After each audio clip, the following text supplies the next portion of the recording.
Pax Rússica 2024, segunda temporada. No se puede mirar el mundo con un solo ojo. Siglos de historia, de la era de los imperios a la multipolaridad. Rusia, desde los zares hasta Putin, pasando por la Unión Soviética. Conducen Silvana Yarmolyuk y Néstor Picone. Produce y ameniza la función con leyendas y mitos, recetas y anécdotas Ana María Yarmolyuk. Modera y musicaliza Federico García Blaya. Analizan, debaten y proponen investigadores, filósofos, políticos y periodistas de Ucrania, Chile, Brasil, España, Perú y de la Federación Rusa. En tiempos de guerra y en tiempos de paz, Pax Rússica aboga por la paz.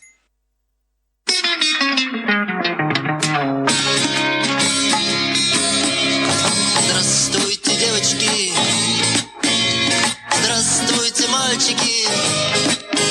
Смотрите на меня в окно y me кидайте свои пальчики. Y ya estamos en Pax Rússica con una demora de 10 minutos pasados, porque ahora todos los martes y jueves va Pax Rússica de 10 a 11.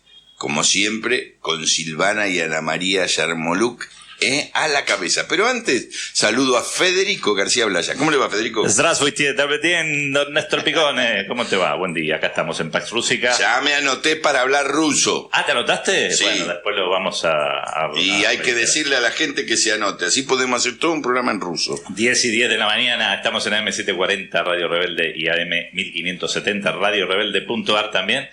11 26 90 84 96 para mensajes por WhatsApp, y en YouTube Radio Rebelde M740. También ahí se pueden enviar mensajes. Vamos a chusmear después el chat de YouTube. Y tenemos las redes de Pax Rússica también, las redes que mencionó Picón en su editorial, pero sirven también para comunicarnos. @Pax Rússica en Twitter, Pax Rússica lo buscan en Facebook, @Pax Rússica Iberoamérica en Telegram, y el email, sí, paxrússica@gmail.com. Siempre recordando que se escribe PAXRUSSIKA. Así que manden mensajes al 11 26 90 84 96 en esta mañana nublada de 24 grados y 6 décimas en Buenos Aires, Néstor. Bueno, pensé que usted la iba a presentar, saludar. Bueno, porque hoy la tenemos en el piso. Le aviso a los oyentes, entren a YouTube, mírenla, ya está con nosotros. A ver, recién llegada de Mar del Plata, Silvana Yarmolyuk. Здравствуй, Нестор. Здравствуй, Федерико. Здравствуй, Carlos. Здравствуй, Ana María. Здравствуйте все. Как сказать? ¿Cómo decirlo? Tantas cosas, y sí, por fin estoy físicamente aquí. Estaba espiritualmente, pero ahora estoy físicamente. No, estaba pensando justo en la editorial que hiciste, y ayer vi un cuadrito en el Twitter donde había un león. Arriba había un águila medio rara, porque estaba como por ahí atrás, y yo me imaginé el león, el águila y un oso arriba, ¿viste? Porque ya que fantaseamos, ¿viste? Fantasiemos, banderas argentinas, banderas yanqui y alguna que otra bandera rusa, ¿no? Tricolor. Nada, es un chiste para sumar un poco a todo lo que está pasando en las redes, porque ese es el problema. Todo pasa en redes. La gente ya dejó de hacer congresos. No, es mentira. Esto es toda una falsedad. Bueno, vamos a hablar hoy vamos a hacer una conmemoración para reflotar una parte histórica, y además para capaz a mucha gente informarle por primera vez cuál fue el rol de la Unión Soviética en la Segunda Guerra Mundial. En Occidente se llama la Segunda Guerra Mundial, en Rusia se llama la Gran Guerra Patria, porque de los 5 años que sucedió la guerra, 4 años fue en territorio de la Unión Soviética, donde casi se perdieron 30 millones de vidas. Y vamos a hablar de una batalla. Se acaba de cumplir el 27 de enero, el día en que terminó el sitio de Leningrado, se llama, o el bloqueo a Leningrado. Leningrado era en ese momento, cuando sucedió la revolución, al principio, la capital de Rusia. Después fue Moscú, Y se llamó Petrogrado, se llamó San Petersburgo primero, y en el momento que sucedió la Segunda Guerra Mundial se llamaba Leningrado, por Lenin obviamente. Y estuvo sitiada casi 3 años. Vamos a hablar de todo el tema, ¿por qué? Porque mañana, antes que nada, vamos a anunciarlo, lo vamos a volver a repetir, hay un evento en la Casa de Rusia, en Rivadavia al 2466, vamos a anunciar el horario. Va a haber un evento que armaron nuestros jóvenes. El ala joven del Consejo Coordinador de Compatriotas Rusos en Argentina está haciendo un evento para conmemorar esa fecha, que es una de las batallas que dio vuelta, digamos, el estado de guerra, por lo cual después la Unión Soviética llega a Berlín. ¿Qué pasa? Esto no es una cuestión militar nada más. El pueblo de la ciudad de Leningrado, los ciudadanos de Leningrado, resistieron 3 años y no dejaron pasar a los nazis. Y haciendo un paralelismo, un poco como haciendo una editorial, me imagino que el pueblo de Donbass pasó lo mismo, un poco más, no en una guerra abierta, porque allá había un enemigo en la Segunda Guerra Mundial, que era el bloque del mal liderado por los nazis alemanes, digamos, no por el pueblo alemán, sino por Hitler. Y por otro lado estaban los aliados. Algunos entraron casi al finalizar la guerra, que después se convirtieron en héroes en Hollywood. Otros estuvieron 4 años ahí al pie del cañón, poniendo la sangre.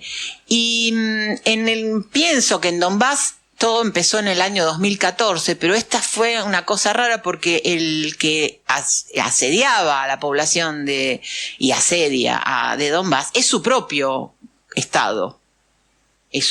O sea, el gobierno ucraniano de turno bombardeaba a su propia gente, porque esos son ucranianos. Donbass se consideró siempre, del territorio de la República, primero de Ucrania, cuando la Unión Soviética, y después. Así que estamos haciendo como un paralelismo con eso, el heroísmo de los ciudadanos que se defienden prácticamente como en las invasiones inglesas con piedras y aceite, porque bueno, en Donbass se hizo una gran milicia popular, como los partisanos en la Segunda Guerra Mundial. Estoy entrando en ese tema y me gustaría ampliar lo que vamos a decir hoy. Tenemos algunas palabras de los jóvenes nuestros explicando por qué es tan importante para las nuevas generaciones esta fecha, ¿no? El 27 de enero de 1944, cuando se liberó a la ciudad de Leningrado, San Petersburgo, Petrogrado, etcétera, etcétera. Hay muchas historias que vamos a contar ahí hoy, pero primero que nada quería, que el historiador nuestro Tadeo Castiglione, que lo tuvimos el otro día, que viaja ahora a Sochi como delegado argentino en el Festival de la Juventud, que el historiador, me gustaría que él cuente un poquito de qué se trata esta batalla. Muy buenos días, es para mí una enorme alegría estar nuevamente aquí en Pax Rusica. Como siempre, es un placer poder participar y agradecer primeramente que nada por el espacio. Me invitaron el día de hoy para hablar un poco respecto a el valor y el significado de la liberación de Leningrado. Y esto es en el contexto del 80 aniversario de la liberación de la ciudad, la cual es sumamente importante para tener en cuenta y en gran consideración. La liberación de Leningrado es un hito crucial durante la Segunda Guerra Mundial, o la Gran Guerra Patria, mejor dicho, que representó un momento decisivo en la lucha contra el nazismo y la defensa de la soberanía rusa y de todos los pueblos que conformaban la Unión de Repúblicas Socialistas Soviéticas. Pero más allá de su significado local, la victoria de Leningrado tuvo un impacto global al contribuir en la derrota final de la Alemania nazi y en la liberación no solo de Rusia, sino del mundo entero. Esto es muy importante de recalcar porque, bueno, se nos ha vendido como el soldado Ryan y otras cuestiones occidentales han sido los responsables de la caída de este imperio del mal de la Alemania nazi, cuando en realidad fue el sacrificio de millones de ciudadanos soviéticos que se sacrificaron en defensa de un mundo libre y soberano. A continuación quisiera mencionar al menos 4 aspectos importantes para tener en cuenta respecto a primero el contexto histórico de Leningrado y después algunos puntos importantes que significaron esta liberación. Durante la Gran Guerra Patria, Leningrado, hoy la ciudad de San Petersburgo, se convirtió en un símbolo de resistencia contra la invasión alemana. Situada en el noroeste de Rusia, la ciudad fue sometida a un largo y devastador asedio por parte de las fuerzas alemanas y de toda la coalición nazi que conformaban las fuerzas alemanas. Recordemos unidades ucranianas, unidades de Finlandia, unidades de algunos países de las regiones del Báltico, los cuales hicieron una gran conglomeración en apoyo a las fuerzas nazis y que mantuvieron sitiada y en continuo ataque la ciudad de Leningrado desde septiembre de 1941 hasta fines de enero del año 1944. Este cerco provocó la muerte de cientos de miles de civiles debido a la hambruna y los bombardeos constantes en contra de la población civil. Recordemos todos estos crímenes llevados a cabo por las fuerzas nazis que incluso en la actualidad se buscan, de alguna manera limpiar por la prensa en Occidente, diciendo que no fueron tan así y que en realidad se trataba de otras cuestiones, y a la misma vez bajar el valor del gran sacrificio y la gran resistencia de la población soviética en contra de esta invasión tan vil y tan cruel. Es necesario recordar también que durante el sitio de Leningrado, el hermano mayor de Vladimir Putin falleció en el sitio de Leningrado en medio de esta hambruna y de este cerco totalmente inhumano llevado a cabo por las fuerzas nazis. Un aspecto interesante, yo quisiera mencionar 4 aspectos interesantes respecto a la liberación de Leningrado, principalmente la resistencia y el sacrificio. La población en Leningrado demostró una resistencia inquebrantable frente al asedio, resistiendo condiciones extremadamente adversas durante más de 870 días. El heroísmo y la voluntad de sobrevivir y de lucha, resistencia, lucha, batalla y victoria fue algo que caracterizó y convirtió a Leningrado en un símbolo de la lucha del pueblo ruso en contra de la opresión. Por otro aspecto, podemos ver que la batalla de Leningrado fue un giro en la guerra. La liberación de esta ciudad representó un punto de inflexión en la guerra en el frente oriental. La ruptura del asedio permitió a las fuerzas soviéticas retomar la iniciativa estratégica, realizar una contraofensiva y avanzar hacia la derrota final del ejército alemán.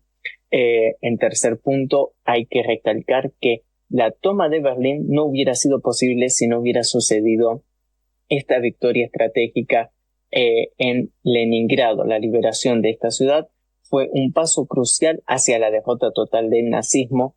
Al liberar la ciudad, el Ejército Rojo consolidó su posición en el frente y allanó el camino para la posterior ofensiva soviética que culminó con la toma de Berlín en el año 1945. Un año y un pocos meses después, la bandera de la Unión Soviética estaba sobre el Reichstag, el parlamento alemán. Y además de esto, creo que es necesario, queridos amigos de Pax Rústica, hacer mención respecto al significado internacional de la liberación de Leningrado. La resistencia y liberación de Leningrado trascendieron las fronteras de Rusia y adquirieron un significado global. El sacrificio de los combatientes y la determinación del pueblo ruso inspiraron a todos los países libres del mundo a mantener siempre un espíritu de valentía y de lucha. Este espíritu de valentía y lucha, pese a todas las adversidades, pese a tener absolutamente todo en contra, ha sido de gran inspiración para muchos pueblos para lograr sobreponerse a las diversas dificultades y seguir hacia adelante.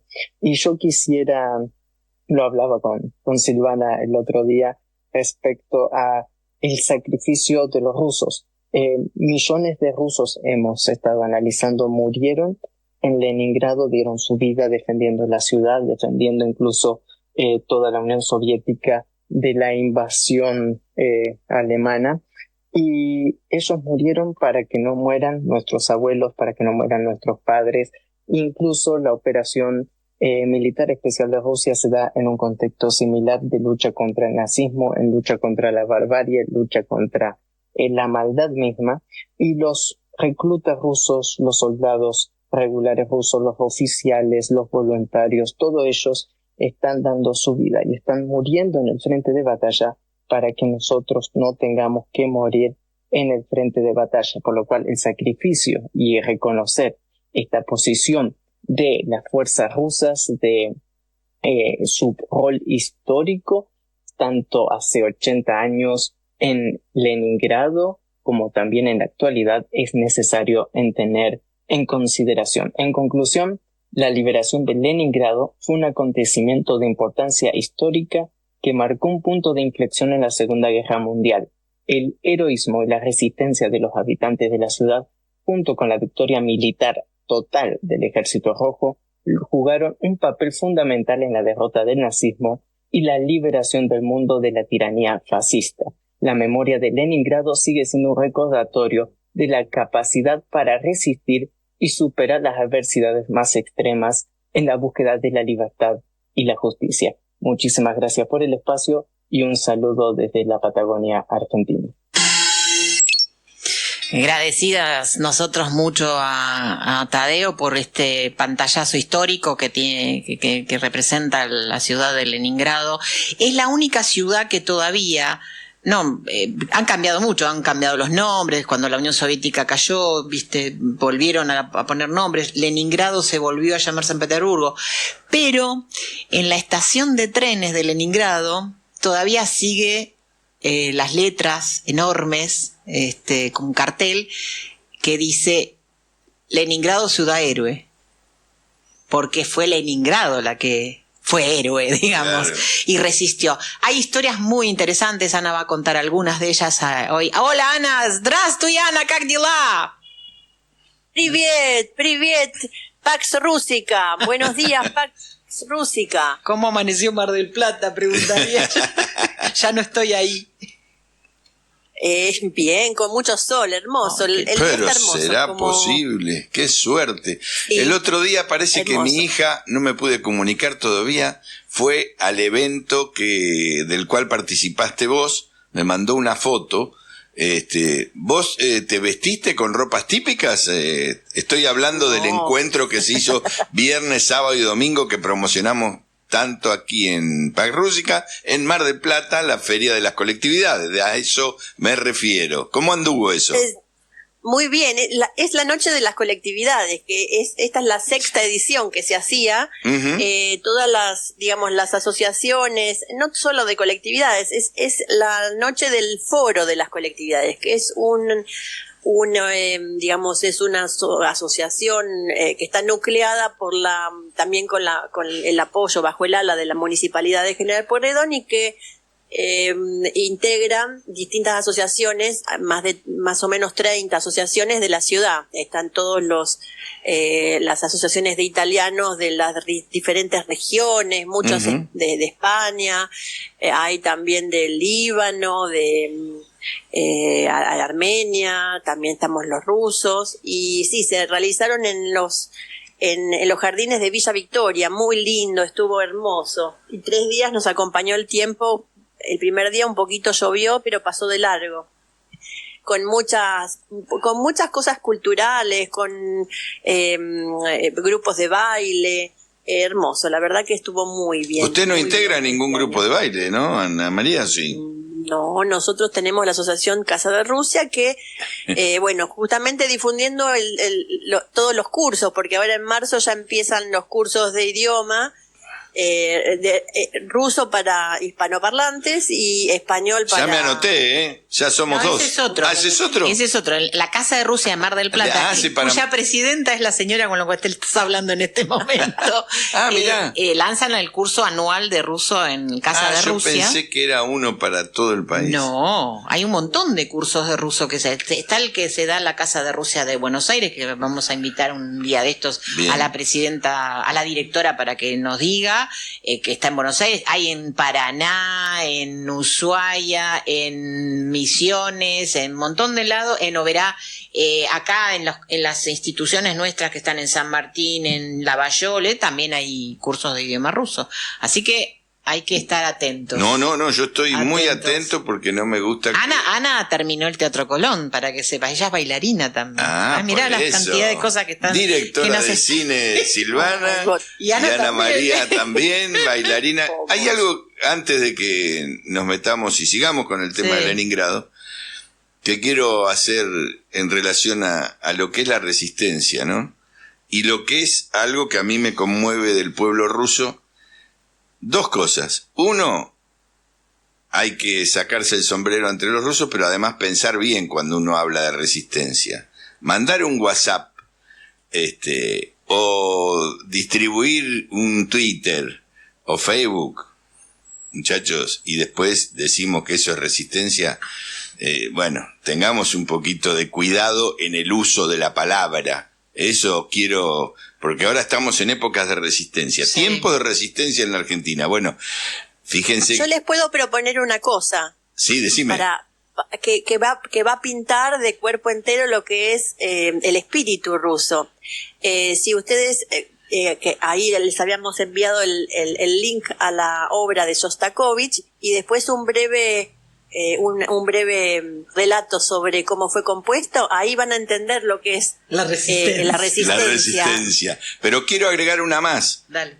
Que no está en agenda, pero cuando vi la serie o la película Chernobyl, hay un momento que trabajadores rusos, mineros creo que son, lo llevan a Chernobyl y ellos saben que van a morir.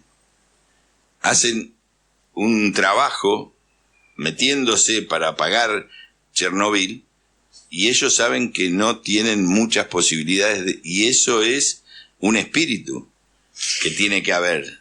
¿O me estoy equivocando? No te estás por la cara que equivocando. pusiste. No, ¿sabes por Decime, qué? No, por ahí estoy equivocado. No, tenés toda la razón, pero para pintarlo mejor, porque nosotros con Ana tenemos una relación directa, no solo porque nuestro abuelo, el papá de nuestra madre, el primer día de la guerra, en junio del 41, se anotó teniendo 6 hijos y se fue al frente y tuvo 5 años en el frente, o sea, 4 años en el frente europeo y 1 con lo que se armó después con China y Oriente, y volvió. Y ¿qué pariente que no te escuché? mi abuelo, tu abuelo, el papá de mi mamá, de nuestra madre con Ana, y 13 familiares directos o indirectos de él, primos, hermanos, tíos, no volvieron. Y lo otro es que varias generaciones después, nuestro primo, yo estando estudiando en Rusia, estuve cuando se explotó Chernobyl, yo estaba en Moscú, y mi primo, que era de la ciudad de Tomsk, de donde es mi mamá, que era especialista en este tipo de explosiones, pasó por Moscú yendo para Chernobyl y me vino a visitar. Y me dijo, yo no voy a volver. Era militar y sabía que iba a morir. Así que en ese sentido nosotros tenemos bien grabado lo que es la resistencia. Perdón, Ana, que te interrumpimos, pero bueno, dale, seguí con Shostakovich y demostranos lo que es la resistencia rusa. Bueno, ahí le voy a pedir a Federico si puede ahí lo tiene ayudar. Ahí lo tiene en punta. Vamos.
Radio Rebelde AM740.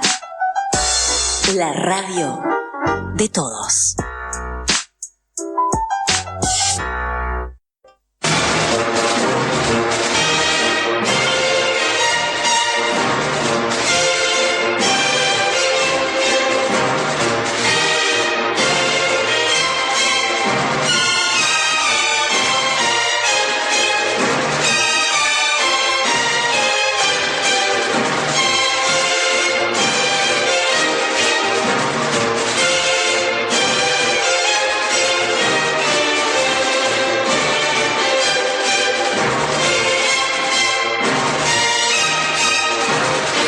Seguimos en Pax Rússica, día de conmemoración de resistencias, porque hemos abierto el abanico de lo que significa la discusión de la resistencia, tomando como base y como eje el 80 aniversario de lo que fue la liberación de Leningrado, San Petersburgo, Petrogrado, como bien contaba Silvana Yarmuluk. Pero seguimos con Ana María. Con Ana, que tiene para tener, o sea, completa la música de Shostakovich. Ana, te damos la palabra. Bueno, el 9 de agosto de 1942, en la sitiada Leningrado tuvo lugar la interpretación heroica de la séptima sinfonía leningradense de Dmitri Shostakovich, que es la que recién oíamos. Shostakovich comenzó a escribir esta sinfonía en septiembre del 41, cuando el cerco del bloqueo ya rodeaba la ciudad, que está a orillas del Neva. Hay que recordar que Leningrado es como una isla, son varias islas que están separadas del continente. En aquellos días el compositor presentó una solicitud para que lo enviaran al frente, y en cambio lo mandaron al continente y junto con su familia fue enviado a Moscú y luego a Kuibyshev. Allí terminó el trabajo de esta sinfonía el 27 de septiembre. El estreno se realizó en Kuibyshev, ¿no? un lugar no muy lejano de Moscú, y fue tan abrumador el éxito que al día siguiente enviaron en avión la copia de la sinfonía a Moscú, y luego la enviaron a Estados Unidos, donde a través de la radio, la primera interpretación de la sinfonía en Nueva York fue transmitida en Estados Unidos, en Canadá y América Latina. Unos 20 millones de personas la escucharon, porque eran aliados en aquel momento, ¿no? Pero especialmente esperaban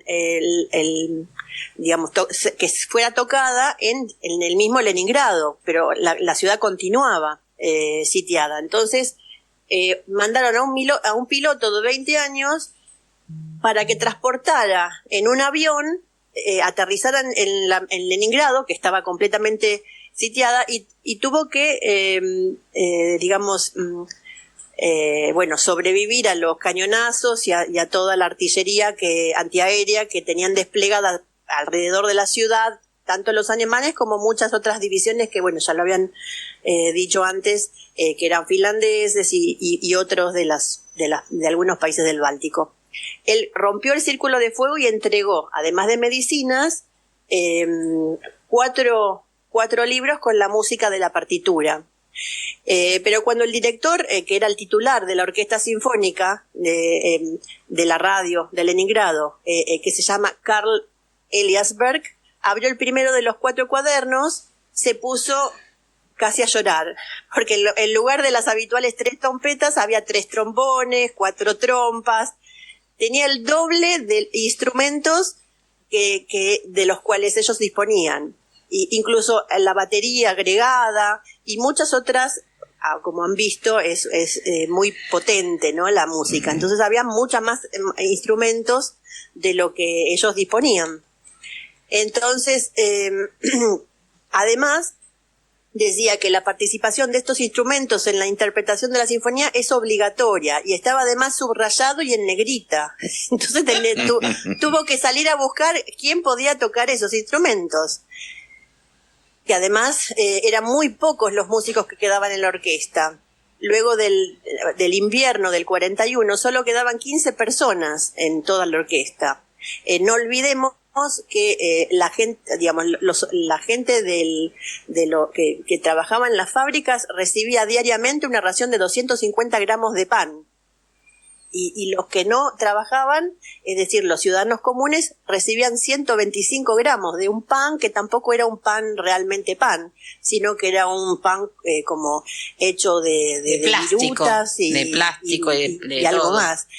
Por día morían por cada día, alrededor entre 3.000 y 4.000 personas de hambre, y muchos de ellos quedaban en la ciudad. Entonces, tenía toda una tarea este pobre... Quedó el 30% de la población solamente de San Petersburgo, Bueno, que era la segunda ciudad de la Unión Soviética. Bueno, una de la flautista de la orquesta, que era Galina Liliushkina, dice, anunciaron en la radio que todos los músicos estaban invitados y era muy difícil caminar. Dice, tenía escorbuto y me dolían mucho las piernas. Al principio éramos 9, pero luego comenzaron a llegar más. El conductor Ellisberg fue llevado en trineo porque estaba completamente débil por el hambre. Dice, incluso mandaron llamar a los hombres del frente, ¿no? De la primera línea del frente, y que en lugar de armas, tenían que volver a tocar los instrumentos. No. La sinfonía requería un gran esfuerzo físico, especialmente las partes de viento, que era una carga enorme para una ciudad donde ya era difícil solo respirar, era muy difícil. Dice, Eliasberg encontró al baterista en la sala mortuoria, porque notó que uno de los dedos del músico se movían. Dice, sí, está vivo. Entonces había que rescatarlo y integrarlo a la orquesta. Estaba completamente agotado por la debilidad y recorría los hospitales en busca de músicos. Llegaron un trombonista de una compañía de ametralladoras, un trompetista desde un regimiento antiaéreo, el violinista se escapó del hospital donde estaba recuperándose. Herido. Sí. Claro, trajeron al flautista en un trineo porque tenían las piernas paralizadas, porque hay que también subrayar que no solamente no tenían nada para comer porque estaban completamente bloqueada cualquier suministro. Había una sola línea que era por tierra, pero que fue construida en invierno y unía a través del lago, se congeló, y a través de esa línea, que además estaba expuesta todo el tiempo a bombardeos, claro, ametralladoras, era la única. A través de esa, antes de que se construyera ya el tren, que se llamó el tren de la vida, antes del tren no tenían ningún suministro de nada, no había electricidad. Entonces en el invierno, que hace 30 grados bajo cero, toda la gente estaba congelada en sus casas y además sin alimentos. Enterraban a los muertos en los sótanos de los edificios porque no podían llegar a salir porque estaban sitiados por francotiradores. Entonces cuando vos salías te mataban. Bombardeada permanentemente. Luego el clarinetista Víctor Kozlov recordaba en una de las memorias que el primer ensayo algunos músicos no podían subir al segundo piso, así que escuchaban desde abajo de la escalera de la sala. Estaban tan agotados por el hambre, y dice, es imposible imaginarse en este momento la combinación de todas las circunstancias, que además tuvieran ganas de interpretar la obra. El 9 de agosto de 1942, en la sitiada Leningrado, la Orquesta Sinfónica, dirigida por Karl Eliasberg, interpretó la séptima sinfonía de Dmitri Shostakovich. El día de la primera representación no fue elegido por casualidad, porque el 9 de agosto de 1942 los nazis tenían intención de capturar la ciudad. Incluso tenían entradas para un banquete en el restaurante del Hotel Astoria. Astoria.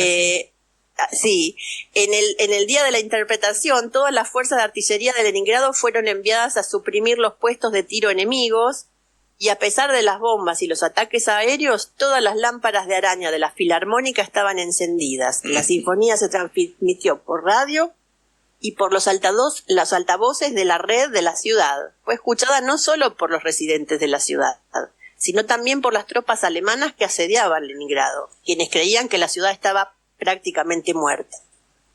Eso es la imagen es de la resistencia. Ana tiene otra cosa más para contar, pero quería, Ana, interrumpirte para poder pasar el audio que tenemos del niño nuestro Pasha Galavanov, que es uno de los activistas de la juventud, que llama a la actividad de mañana, y después de él seguís con el tema, con tu tema, ¿sí? ¿Te parece?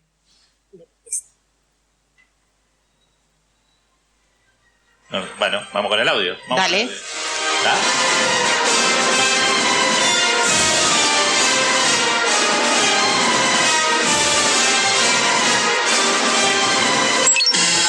Hola, soy Pablo Golovanov. Soy la cuarta generación de emigrantes rusos que nacieron en el exilio. Gracias a Silvana, tengo la filmación de mi primer participación en el 9 de mayo. Fue en el grupo al que aún pertenezco, Rodnichok, que se traduce como vertiente. Tenía 3 jóvenes añitos y el micrófono estaba más a la altura de mi hermano Alejandro que a la mía. Desde entonces participé en todas las celebraciones del 9 de mayo. La gesta heroica del bloqueo de Leningrado parece haber sido olvidado por Occidente. Los que condenados en Nuremberg ahora parecen haber lavado las culpas y estar en condición de dar indicaciones y juicios sobre lo que está bien y lo que está mal. Lo que a las claras está mal es que una ciudad fuera sitiada, no para ser combatida, sino buscando su exterminio. Y no solo por la Alemania nazi, tal parece que el nazismo volvió incólume y con mayor virulencia y apoyo mundial. Acá les dejo unos datos. Al final del asedio, quedaban poco más de 630.000 habitantes en la ciudad, principalmente mujeres, niños y ancianos. El 80% de ellos trabajaba, ayudaba a la frente. Más de 1.700.000 personas se vieron obligadas a abandonar sus hogares. Más de 1 millón de personas murieron de hambre y de enfermedades en la ciudad sitiada. Durante la ocupación, la ciudad fue bombardeada con alrededor de 107.000 bombas. Se destruyeron 3.000 edificios y se dañaron otros 7.000. No voy a contarles más porque los esperamos en el evento. Solo les diré que el pan se repartía en ración de 125 gramos por persona. En el lugar los sorprenderemos con los ingredientes, pero no quiero anticipar nada más. Somos los nietos y bisnietos de estos héroes quienes conformamos el ala juvenil del Consejo Coordinador. Y creemos que en nuestra deuda histórica recordarle al mundo lo que sucedió para que no vuelva a pasar. Decidimos que quién, sino nosotros, tenemos que traer a la memoria estos trágicos hechos y repetirles una historia que por momentos parece tristemente olvidada. Gracias Silvana, gracias Ana María, gracias Néstor.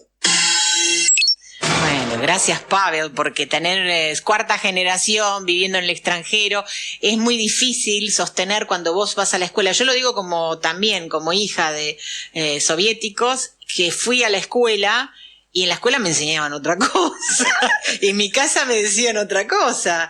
Y yo iba a la escuela y repetía lo que decía en mi casa y decía, no, vos sos una comunista soviética que nos dice que Rusia, la Unión Soviética ganó la guerra. O que una vez me agarré a trompadas con un compañero porque yo decía que Gagarin era el primer hombre que se fue al espacio y el otro decía, no, pero los yanquis, sermón que... Bueno, nada, ya les contaré. Ahora quiero agradecerle a Pavel Golovanov, que integra la directiva del Consejo Coordinador, del grupo de joven, del Consejo Coordinador de Compatriotas Rusos en Argentina, que armaron un evento, los jóvenes, que por favor les pedimos que vayan porque hay muchísimas cosas interesantes, hay una exposición, pero bueno, lo va a contar Federico. Bueno, dicen así, los invitamos a participar del encuentro dedicado al 80º, dije bien, Dimare, 80º aniversario del levantamiento del sitio de Leningrado. inauguración de la exposición fotográfica Salva sobre el río Neva. ¿Cómo se dice Neva, el río en ruso? Nieva. Ah, Nieva, ok, perfecto.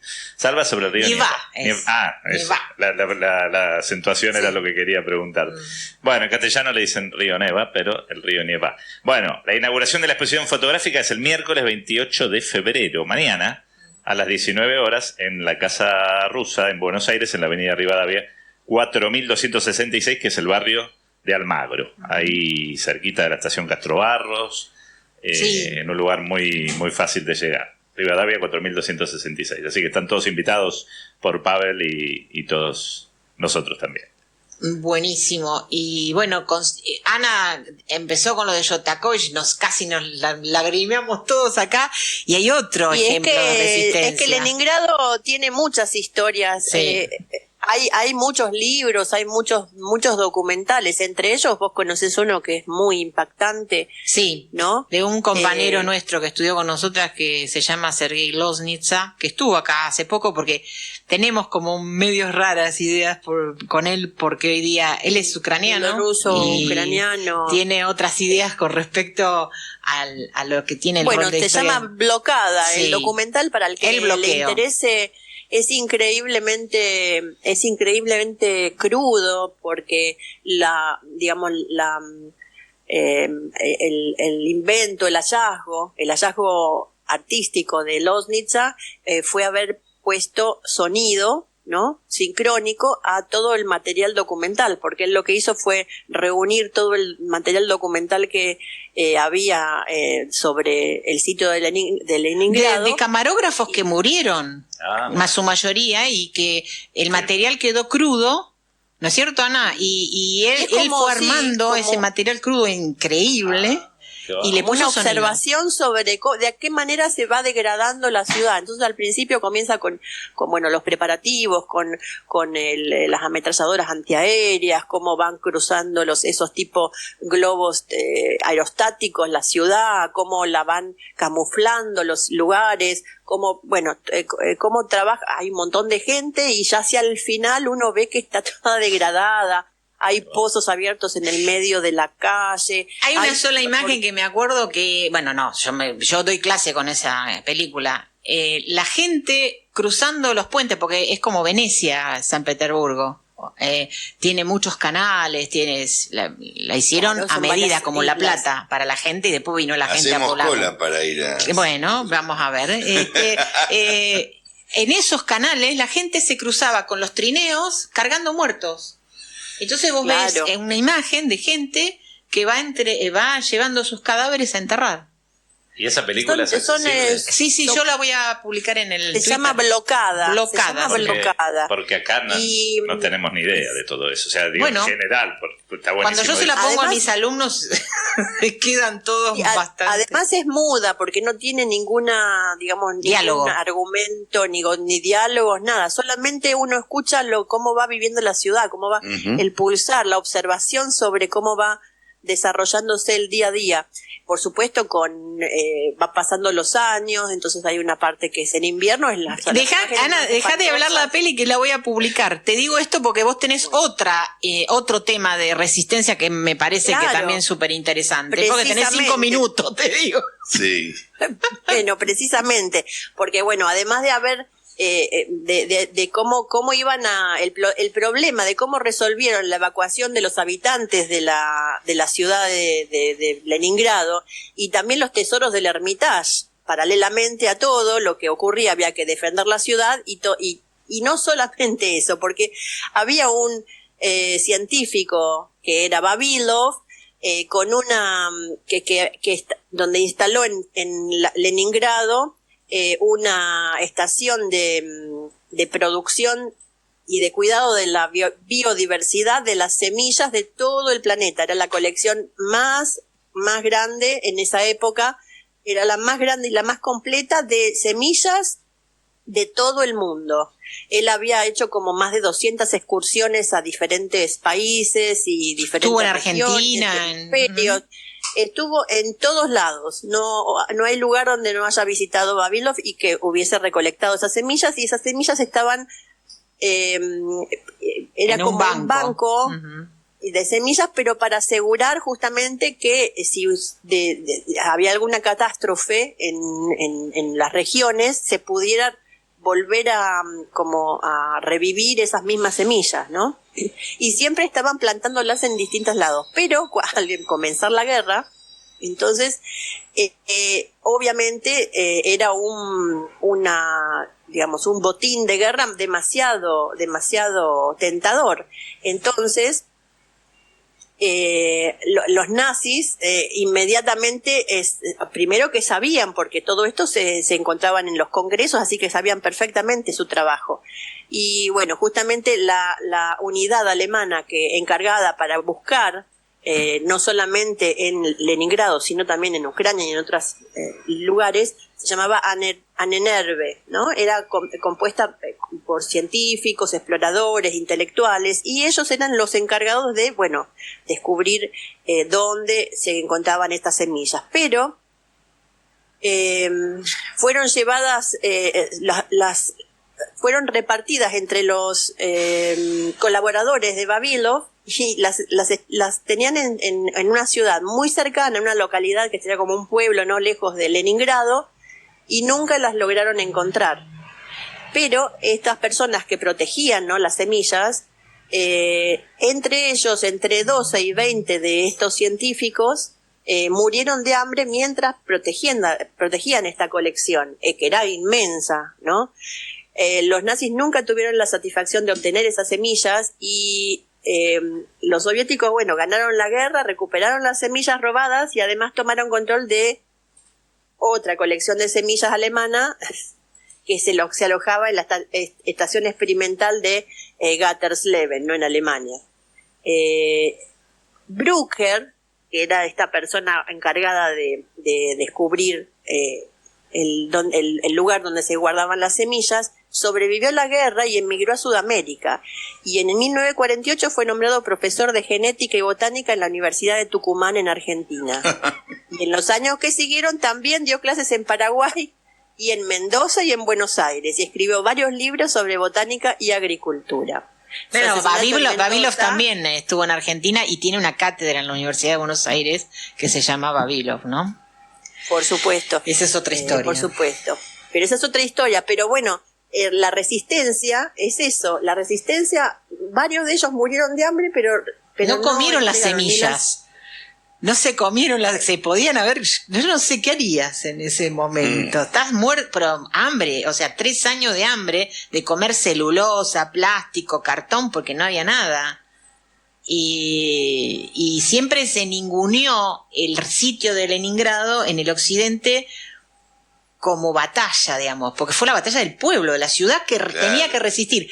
No importa si no ganaban territorio, la cuestión era resistir y no entregar la ciudad, y nunca la entregaron. Nunca entregaron la ciudad. Nunca, no pisó un tipo ahí adentro, los mataban, los bombardeaban. Este hombre, el heroísmo de los pilotos que tenían que todos los días proveer de algo para cruzar ese frente de bombardeo, porque los esperaban con las ametralladoras y las bombas. Justamente la operación Chispa fue la que, rompe el cerco en el año 43, y recién entonces pueden, luego de batallas, que son largas de contar, pero recién entonces, a partir de ahí, se inicia la construcción del ferrocarril que se llama el Puente de la Vida. Carretera de la Victoria. Sí, también. La Carretera de la Victoria.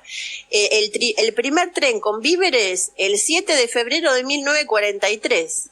Y el sitio fue en 42. Bueno, y en un 41. Solo año circularon por este ferrocarril 4.729 trenes, permanentemente bombardeados por el enemigo. Bueno, te habrás dado cuenta que llegaste... ¿Cómo se habrá construido en medio de los bombardeos? Y hacían. Y en medio del lado de los lagos que se descongelaban, porque lo más terrible era cuando se descongela el deshielo de la primavera, pues imposible llegar, porque hay lagos alrededor. Se te llena o sea, una cosa que era seca, porque estaba lleno de hielo, pasados una semana está lleno de agua y tenés que nadar. Claro. Y además está frío. Bueno, eso se va a poder ver en la foto, seguramente. Seguramente lo verán en las fotos en la exposición. que son muy conocidos. ¿Qué va a ser cuándo, Federico? Mañana a las 19 horas en la exposición de fotos en la Casa de Rusia. A ver, vamos a chequear acá. 4266 de Avenida Rivadavia. En el barrio de Almagro, exacto. Bueno, hemos tratado de dar una pincelada importante sobre una cosa histórica muy importante que la mayoría de la población hoy día pasa de ella, pero es resistencia, esa es la palabra. Esa es la palabra. Y cuando puedas nos mandás datos de el esa documental. Desblocada. Así es. Bueno, Nos vamos. Spabiedai, Nos con la vamos, Ana victoria. María. ¿Será hasta el jueves? tal cual. Spabiedai, con la victoria. con la victoria. Con la victoria. Chau, Silvana. Hasta el jueves. Chau a todos. Da svidania. Nos vamos, Federico. Chao, soy Tania.